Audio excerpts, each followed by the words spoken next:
ماتھے پر پسینے کی بوندیں چمک رہی تھیں۔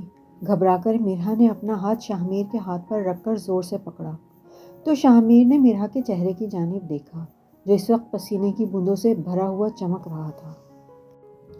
مرہا، کیا بات ہے؟ تمہاری طبیعت ٹھیک ہے؟ شاہ نے فوٹو سیشن روکتے ہوئے مرہا کو سامنے رکھا ہوا پانی کا گلاس تھمایا۔ ریلیکس مرہا، کیا بات ہے؟ کیوں اس قدر گھبرائی ہوئی ہو؟ مرہا نے شاہ کے ہاتھ سے پانی کا گلاس پکڑ کر پینا چاہا مگر گھبراہٹ اور کپکپی کی وجہ سے سارا پانی اس کے اوپر گر گیا۔ شاہ اس کی گھبراہٹ کو دیکھ نہیں پا رہا تھا مگر اتنا ضرور سمجھ رہا تھا کہ مرہا اس وقت حد سے بھی زیادہ گھبرائی ہوئی ہے۔ پیچھے ہٹیے، میں نے کہا پیچھے ہٹیے۔ رومان شاہ جو مرہا کی حالت دور سے آتا ہوا دیکھ رہا تھا لوگوں کو سائڈ پر کرتے ہوئے چلایا۔ رومان شاہ کے دھاڑنے سے اسٹیج کے گرد دائرہ بنا کر کھڑے ہوئے سب لوگ دور ہو گئے۔ مرہا، میرا بچہ، کیا بات ہے؟ رومان شاہ مرہا کے پاس صوفے پر بیٹھتے ہوئے گھبرائی ہوئی نظروں سے دیکھ کر پوچھنے لگا۔ بھائی پلیز مجھے یہاں سے لے چلیں۔ مرہا گھبراتے ہوئے اپنے بھائی کے گلے لگ گئی۔ مرہا کے چہرے پہ ایک دہشت طاری تھی۔ وہ اپنے بھائی کے ساتھ لگی ہوئی کانپ رہی تھی۔ آنسو اس کے گلے میں اٹکے ہوئے تھے۔ شاہ مرہا کی گھبراہٹ اور ڈر کو جانچتی ہوئی نظروں سے سمجھنے کی کوشش کر رہا تھا۔ رومان شاہ کے آنے سے وہ مرہا سے دور ہو کر کھڑا ہو گیا کیونکہ مرہا کی حالت کو مد نظر رکھتے ہوئے اس وقت اس کے بھائی سے زیادہ کمفرٹیبل مرہا کے ساتھ کوئی نہیں ہو سکتا تھا۔ مرہا بیٹا، مجھے بتاؤ بات کیا ہے؟ کیوں میرا بچہ اتنا ڈرا ہوا ہے؟ رومان شاہ مرہا کو کاندھے سے ہلا کر مخاطب کر رہا تھا مگر مرہا بے جان سی ہو کر صوفے کی پشت کی جانب گر گئی جس سے شاہ اور رومان شاہ اور بھی زیادہ گھبرا گئے تھے۔ رومان شاہ مرہا کو باہوں میں اٹھاتے ہوئے باہر اپنی گاڑی کی جانب لے جا رہا تھا۔ رومان، مرہا کو کہاں لے کے جا رہے ہو؟ کیا ہوا ہے؟ رومان شاہ کی امی مرہا کو یوں رومان شاہ کی باہوں میں لٹکتے ہوئے بے ہوش دیکھ کر گھبراتے ہوئے آواز دے کر بولی۔ امی جان، آپ بس گاڑی میں آ کر بیٹھے ہیں۔ رومان شاہ بنا رکے تیز قدموں کے ساتھ چلتا ہوا بولا۔ شاہ کی امی جان اپنی گود میں مرہا کا سر رکھے ہوئے دعائیں پڑھ پڑھ کر اس پر پھونک رہی تھیں۔ گاڑی ڈرائیو کرتے ہوئے رومان شاہ بار بار پیچھے کی جانب مڑ کر مرہا کو دیکھ رہا تھا۔ شاہ کی سانسیں گلے میں اٹکی ہوئی تھیں۔ مرہا کی زرد رنگت دیکھ کر، مرہا کو بے ہوش اور بے جان دیکھ کر شاہ کو خود کا دل رکتا ہوا محسوس ہو رہا تھا۔ اس کی نظر کے سامنے بار بار مرہا کا روم میں تیار ہو کر شرمایا اور نکھرا ہوا چہرہ آ رہا تھا۔ مرہا کے ہاتھ پر ڈرپ لگی ہوئی تھی، وہ ابھی تک ہوش میں نہیں آئی تھی۔ شاہ دیوار کے ساتھ ٹیک لگائے ہوئے گہری سوچتی ہوئی نظروں سے اسے دیکھ رہا تھا۔ شاہ بے ہوش مرہا کو ڈرپ لگے ہوئے دیکھ رہا تھا اور سوچ رہا تھا کہ ایسا کیا ہے جو اس کی نظروں سے اوجھل ہے۔ اتنی ہی دیر میں شاہ کا فون بجا جس پر اس کے بابا کی کال آ رہی تھی۔ جی بابا، بیٹا تم لوگ کہاں ہو؟ کس سائٹ پر ہو؟ ہم نیچے کھڑے ہوئے ہیں، ہمیں بتاؤ۔ بابا آپ وہیں رکے، میں آتا ہوں، شاہ کہتا ہوا روم سے باہر نکل گیا۔ ڈاکٹر انابیہ، ان کو کیا ہوا ہے؟ ڈاکٹر شاہ زیب ڈاکٹر انابیہ سے پوچھ رہے تھے۔ وہ مرہا کی حالت دیکھ رہا تھا۔ سر، ان کو شدید ذہنی دھچکا لگا ہے۔ صاف الفاظوں میں کہوں تو ان کو نروس بریک ڈاؤن ہوا ہے۔ فی الحال یہ خطرے سے باہر ہیں مگر آئندہ ایسا ہوا تو ان کے دماغ کی نس پھٹ سکتی ہے۔ کیا ہو سکتا ہے ان کے ساتھ؟ وہ بڑی گہرائی سے سوچتا ہوا بولا۔ سر، کیا آپ ان کو جانتے ہیں؟ ہاں، یہ میری بیسٹ فرینڈ کی سسٹر ہیں۔ وہ جو باہر کھڑے ہیں؟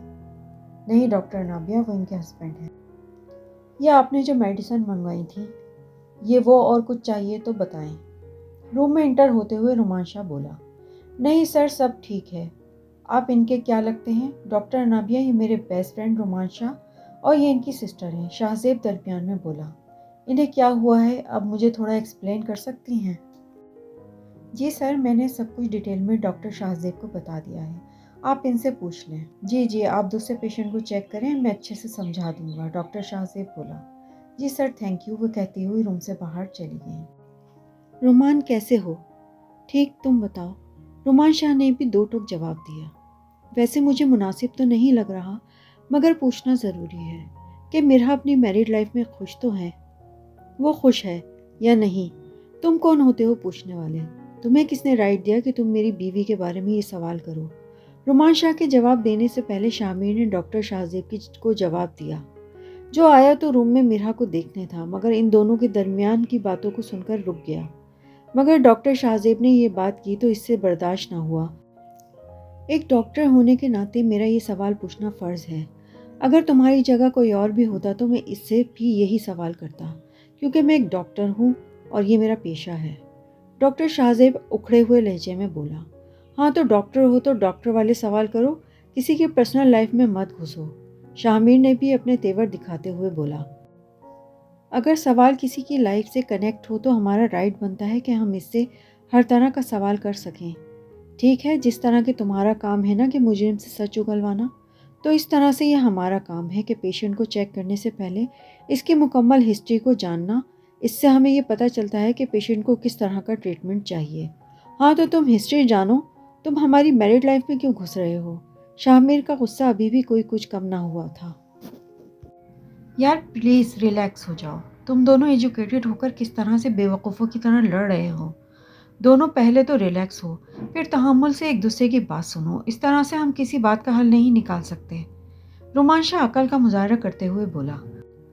رومان شاہ کو سب سمجھ آ رہا تھا کہ شاہ میر شاہزیب پر کس بات کا غصہ نکال رہا ہے، اس لیے اسے لگا کہ ان دونوں کو فی الوقت خاموش کرانا ہی بہتر ہے۔ اور شاہزیب، میرا کو کیا ہوا ہے؟ اس وقت ہمارے لیے میرا کی کنڈیشن کے بارے میں جاننا سب سے زیادہ ضروری ہے، نہ کہ ہم فالتو کی بحث کرتے رہیں۔ تم دونوں اپنی بحث کو چھوڑ کر پلیز یار بتاؤ کہ میرا کی کنڈیشن اب ایسی کیوں ہے۔ تم دونوں میرے روم میں آؤ، وہاں بیٹھ کر بات کرتے ہیں، شاہزیب کہتا ہوا آگے چل پڑا۔ میں کہیں نہیں جا رہا، تمہیں جانا ہے تو تم جاؤ، میں میرا کو کسی اور ہاسپٹل میں ایڈمٹ کرا دیتا ہوں۔ شاہ میر پلیز، یہ وقت ان باتوں کا نہیں ہے۔ ہمیں میرا کا خیال رکھنا ہے، اس کا پتہ لگانا ہے کہ آخر وہ اس کی ایسی حالت کیوں ہوئی۔ تم پریشان مت ہو، بس میرے ساتھ آؤ۔ رومان شاہ کو شاہ میر کی حالت سمجھ آ رہی تھی۔ اس کی میرڈ لائف پر کسی طرح سے انگلیاں اٹھائی جا رہی تھی۔ رومان شاہ پہلے دن سے ہی جانتا تھا کہ شاہ میر میرا کو اتنا پسند کرتا ہے۔ اسے اس بات کا بھی اندازہ ہے کہ میرا کی اس کنڈیشن کے پیچھے شاہ میر نہیں ہے، ریزن کوئی اور ہی ہے۔ تم فالتو باتیں مت سوچو، اب ایسا کچھ نہیں، اس کا فیوچر تمہارے ساتھ ہے۔ وہ ایک ڈاکٹر ہے اور ڈاکٹر ہونے کے ناطے وہ ہمیں جو بتا رہا ہے وہ رائٹ ہے، اور وہ پہلے سے ہمیں جانتا ہے، اس لیے اس سے کچھ چھپا نہیں۔ وہ ہمیں اچھے سے بتا سکے گا کہ آخر اس کا مسئلہ کیا ہے۔ پلیز یار، ریکویسٹ ہے، چلو ایک دفعہ ہمیں اس کے کیبن میں جانا چاہیے۔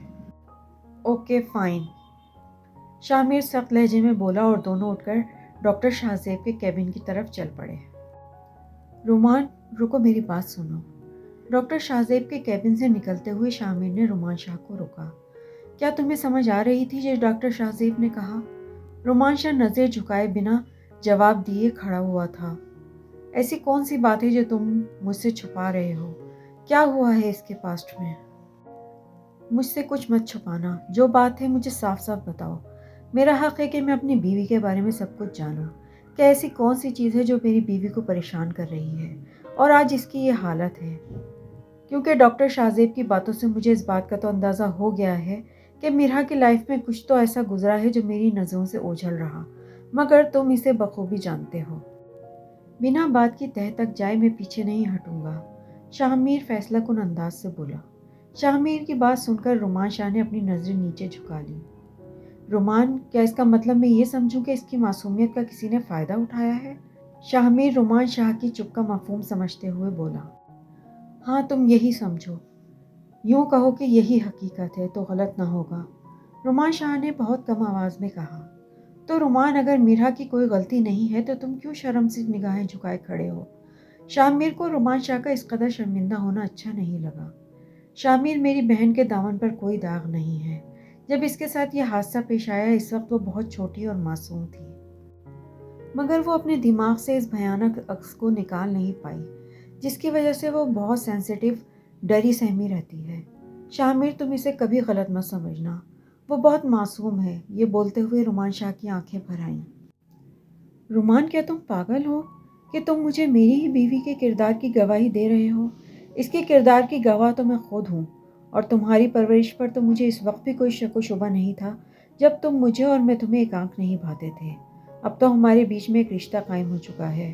رومان، تم اپنی بہن کی پرورش پر بہت اچھے اترے ہو، اور تم نے سوچ بھی کیسے لیا کہ میں میرا کے کردار پر کوئی انگلی اٹھاؤں گا؟ شاہ میر کے ان الفاظوں نے رومان شاہ کو بہت ہمت دی۔ رومان شاہ نے نظریں اٹھا کر شاہ میر کی جانب دیکھتے ہوئے خود سے آگے بڑھ کر اسے گلے لگا لیا۔ شکریہ یار اس گھڑی میں ہمارے ساتھ کھڑے رہنے کے لیے۔ رومان شاہ کو شاہ میر کے لفظوں نے بہت ہمت دی تھی۔ کیسی باتیں کر رہے ہو اجنبیوں جیسی؟ اگر وہ تمہاری بہن ہے تو میری بیوی بھی ہے۔ جتنا تمہارا فرض ہے اس کی حفاظت کرنا، اس سے کہیں زیادہ میرا فرض ہے کہ میں اس کی حفاظت کروں اور اس کے ہر دکھ درد میں اس کے ساتھ کھڑا رہوں۔ تم پریشان نہیں ہو، وہ جو کوئی بھی ہے اب وہ میرا مجرم ہے، میں اس تک پہنچ کر رہوں گا۔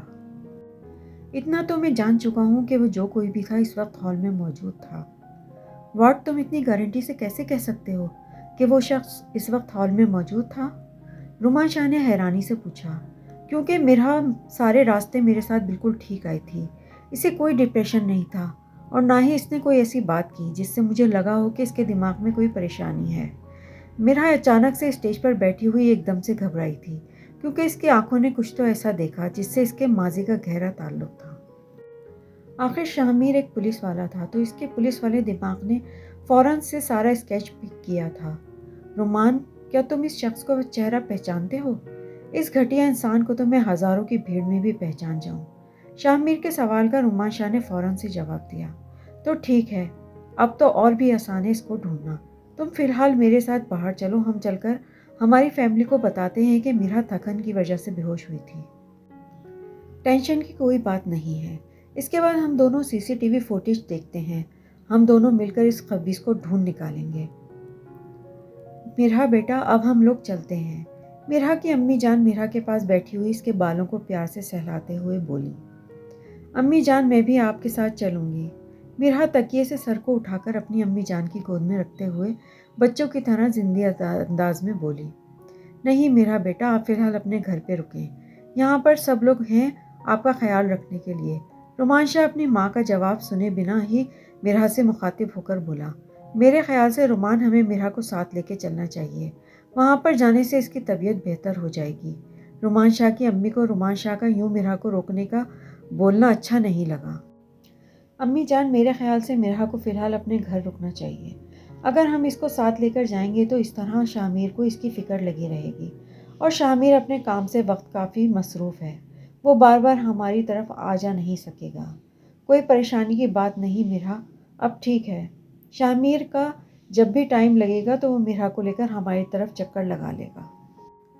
رومان شاہ میر کی نظروں سے میرا کے لیے فکر مندی دیکھ کر اندر ہی اندر بہت مطمئن اور خوش تھا، اور وہ اس رشتے کو اور مضبوط ہوتا ہوا دیکھنا چاہتا تھا تاکہ اس کی بہن اپنے گھر میں خوش رہے۔ شاہ میر بے شک منہ سے کچھ نہیں بول رہا تھا، مگر رومان شاہ کی جانچتی ہوئی نظریں یہ سمجھ چکی تھی کہ شاہ میر کہیں نہ کہیں میرا کو بھیجنے میں ابھی انٹرسٹڈ نہیں تھا، اس لیے رومان شاہ نے عقل مندی کا مظاہرہ کرتے ہوئے میرا کو رکنے کا کہا۔ رومان بیٹا، آپ لوگ کھانا کھا کر جائیے۔ رومان کی ساس بیڈ سے کھڑی ہوتے ہوئے بولی۔ نہیں آنٹی، جزاک اللہ، ابھی ہم لوگ گھر کے لیے نکلیں گے، کھانے کا پھر کبھی کھائیں گے، ابھی رات کافی ہو چکی ہے۔ پتہ نہیں بیٹا وہ دن کب آئے گا، شادی کے بعد تو آپ کبھی ہمارے گھر رکنے کے لیے آئے ہی نہیں۔ رومان شاہ کی ساس شکوہ گناہ انداز سے دیکھتی ہوئی بولی۔ انشاءاللہ میں بہت جلد میرب کو لے کر آؤں گا اور آپ کی اس شکایت کو میں بہت جلد دور کر دوں گا۔ رومان شاہ تسلی دیتے ہوئے مسکرایا۔ تو بیٹا، کیا آپ میرب کو بھی واپس اپنے ساتھ لے کر جا رہے ہیں؟ کم سے کم اسے تو چھوڑ جائیں، جب سے رخصت ہو کر گئی ہے کبھی رکنے کے لیے آئی ہی نہیں۔ آنٹی پلیز روئے نہیں، آپ اپنی بیٹی کو آج اپنے پاس روک لیں۔ میرب کی ماں کی آنکھوں میں آنسو دیکھ کر رومان شاہ کا دل پگھل گیا۔ حالانکہ یہ فیصلہ اس کے لیے کتنا مشکل تھا یہ بات تو اس کا دل ہی جانتا تھا۔ میرب کو وہیں چھوڑ کر رومان شاہ اپنی ماں کو لے کر گھر کی طرف نکل آیا۔ رومان، کیا تمہیں پورا یقین ہے کہ یہ وہی شخص ہے؟ رومان شاہ نے C C T V footage camera دیکھ کر جس شخص کی نشاندہی کی تھی، اس شخص کو دیکھ کر اے ایس پی شاہ میر کو جھٹکا لگا تھا۔ اس گھٹیا شخص کو پہچاننے میں کوئی بھول نہیں کر سکتا۔ رومان شاہ نے غصے بھری نظروں سے سی سی ٹی وی فوٹیج کی طرف دیکھتے ہوئے کہا۔ کیا تم اس شخص کو جانتے ہو؟ شاہ میر کے حیران چہرے کو دیکھتے ہوئے رومان شاہ نے سوال کیا۔ ہاں، میں اس شخص کو بہت اچھی طرح سے جانتا ہوں، یہ مجھ سے جونیئر تھا، میں نے اس کا ساتھ بہت سارا کام کیا ہے، اس وقت اس کا ٹرانسفر لاہور میں ہے، اور یہ گھٹیا انسان میرا بہت اچھا دوست بھی ہے۔ میں تو کبھی سوچ بھی نہیں سکتا تھا کہ یہ گھٹیا انسان ایسی حرکت بھی کر سکتا ہے۔ اب اس کا کیا کرنا ہے تم مجھے یہ بتاؤ، اگر تم اس کو جانتے ہو تو اس تک پہنچنا تمہارے لیے اور بھی آسان ہو گیا ہے۔ رومان اب تم فکر نہیں کرو، اب وہ تمہارا نہیں میرا مجرم ہے۔ فی الحال مرحا کو میں اس ماحول سے کچھ دن کے لیے دور لے کر جانا چاہتا ہوں، واپس آ کر اس کے گناہوں کا حساب کروں گا۔ میرے خیال سے اب ہمیں گھر کے لیے نکلنا چاہیے۔ میں نے چھٹی کی درخواست دے دی ہے، مجھے پوری امید ہے کہ مجھے چھٹی مل جائے گی۔ وہ دونوں آپس میں باتیں کرتے ہوئے شامیر کے آفس روم سے باہر آ گئے۔ اب تم گھر جاؤ، میرا تمہارا انتظار کر رہی ہوگی، اور میں بھی گھر چلتا ہوں۔ امی جان مجھ سے ملے بنا سوئیں گی نہیں، پہلے ہی میرے اس طرح گھر سے آنے کی وجہ سے پریشان تھی۔ ڈاکٹر ہما، میں آپ سے شادی کرنے کے لیے تیار ہوں۔ آپ بتائیں میں کب اپنے گھر والوں کو آپ کے گھر بھیجوں؟ ڈاکٹر شاہ زیب نے ایک دم سے ڈاکٹر ہما کے فون کر کے بولا تو ڈاکٹر ہما نے چند سیکنڈ کے لیے سکتے میں آ گئیں۔ ان کو سمجھ ہی نہیں آیا کہ وہ کیا جواب دیں۔ ہیلو ڈاکٹر ہما، آپ میری بات سن رہی ہیں؟ ڈاکٹر شاہ زیب فون پر کوئی آواز نہ پا کر بولے۔ جی آپ کی آواز سن رہی ہوں، بس آپ نے جو بولا وہ میرے لیے خوشی سے کہیں زیادہ تھا، تو اس لیے میری خوشی سے آواز نہیں نکلی۔ مدھم آواز میں مسکراتے ہوئے بولی۔ تو ٹھیک ہے، آپ مجھے بتا دیجئے کہ میں کب اپنے گھر والوں کو آپ کی طرف بھیجوں۔ جی میں آپ کو رات تک بتا دوں گی۔ ڈاکٹر ہما کی تو خوشی سے آواز نہیں نکل رہی تھی، اسے اپنے کانوں پر یقین نہیں آ رہا تھا کہ جو وہ سننا چاہتی تھی ڈاکٹر شاہ زیب وہی بول رہے تھے۔ ڈاکٹر شاہ زیب اللہ حافظ کہہ کے فون بند کر چکے تھے۔ شاہ زیب کا دل رات سے بہت بری طرح سے دکھا تھا، جب سے شاہ میر نے اسے کڑے الفاظوں میں اپنی بیوی سے دور رہنے کو کہا۔ کل شاہ میر کے الفاظوں نے اسے اندر تک جھنجھوڑ کر رکھ دیا تھا۔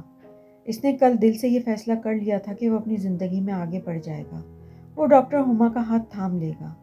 اس نے دل سے یہ عہد کیا تھا، وہ پوری کوشش کرے گا کہ اس رشتے کو پوری ایمانداری کے ساتھ نبھائے۔ آخر ڈاکٹر ہما اتنی محبت سے پہل کرتے ہوئے اس کی جانب قدم بڑھا رہی تھی۔ اسی چیز کو مد نظر رکھتے ہوئے ڈاکٹر شاہ زیب نے ڈاکٹر ہما کو فون پر اپنے ہاں کا اقرار کیا تھا۔ مرحا، میری جان اٹھنے کا ارادہ نہیں ہے؟ رات کی دوائیوں کو زیر اثر سوئی ہوئی مرحا کو شاہ میر پاس بیٹھا بڑی محبت سے جگا رہا تھا۔ اس کے بالوں میں پیار سے انگلیاں پھیرتے ہوئے بڑی محبت سے اپنی نظریں اس کے چہرے پر مرکوز کیے ہوئے تھا۔ مرحا نے نیند کی خماری سے بھری ہوئی آنکھوں سے شاہ میر کی جانب نظریں اٹھا کر دیکھا۔ اٹھ جاؤ میری جان، مجھے بہت بھوک لگی ہے، مجھے اپنی پیاری بیوی کے ساتھ ناشتہ کرنا ہے۔ شاہ میر کے لہجے میں ایک الگ ہی محبت اور نرمی تھی جس کو مرحا کے دل نے محسوس کرتے ہوئے ایک بیٹ مس کی تھی۔ مرحا چپل پہنتی ہوئی واش روم میں فریش ہونے چلی گئی، جبکہ شاہ میر اپنے دماغ میں اس کے بارے میں سوچ رہا تھا جس کی وجہ سے مرحا نے اتنے سال ڈرے اور سہمے ہوئے گزارے تھے۔ شاہ میر کا خون کھول رہا تھا کہ یہ سوچ کر کہ اس گھٹیا انسان جیسے وہ اپنا اچھا دوست سمجھتا تھا، اس نے مرحا کے معصوم بچپن پر ایک کالا عکس چھوڑا جس کو وہ اتنے سالوں بعد بھی بھلا نہ سکی تھی۔ کمینے تمہارے تو میں اتنے ٹکڑے کروں گا کہ کوئی گن بھی نہیں سکے گا، مگر اس سے پہلے مجھے میری معصوم محبت کو اس ڈر کی دنیا سے دور لے کر جانا ہے۔ اس کے دل میں اپنے لیے چھپی ہوئی محبت کو اجاگر کرنا ہے۔ اس کے دل میں اپنی اتنی جگہ بنانی ہے کہ وہ اپنی زبان سے مجھ سے محبت کا اعتراف کرے۔ اسے اپنی محبت کا مان اور اعتماد اس قدر دینا ہے کہ اس کے دماغ سے تمہارے گندے عکس کا ڈر ہی نکل جائے۔ شاہ میر سوچتے ہوئے بیڈ سے کھڑا ہو گیا۔ وہ مرحا کو کشمیر لے کر جانا چاہتا تھا تاکہ جہاں پر لے جا کر وہ مرحا کے دل سے اس ڈر کو ہمیشہ کے لیے ختم کر کے مرحا کے اور اپنے رشتے کو مضبوط کر سکے۔ بیوٹیفل پلیس میر، پلیز مجھے یہاں کے بارے میں کچھ بتائیں نا۔ شاہ میر کے ساتھ چلتی ہوئی مرحا ارد گرد کے منظر کو بہت خوشی سے دیکھ رہی تھی۔ وہ دونوں ہوٹل روم کی جانب سے آ رہے تھے۔ آزاد کشمیر کو جنت نظیر وادی کے نام سے بھی جانا جاتا ہے۔ پاکستان کے خوبصورت ترین مقامات میں سے کشمیر کا ایک اپنا اہم مقام ہے۔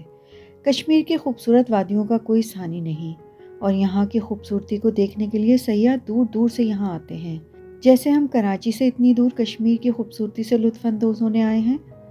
یہ بہت پرسکون جگہ ہے، یہاں کے لوگ بہت محبت کرنے والے ہوتے ہیں۔ شاہ میر، یہاں بہت ٹھنڈ ہے۔ مرحا اپنے بازوؤں کو سہلاتے ہوئے شاہ میر کے ساتھ چل رہی تھی۔ روم میں چلو، تمہیں گرما گرم کشمیری چائے پلاتا ہوں۔ ہوٹل کی جانب چلتے ہوئے مرحا اپنے بازوؤں کو سہلانے کے ساتھ ساتھ ارد گرد کے خوبصورت مناظر سے لطف اندوز ہو رہی تھی۔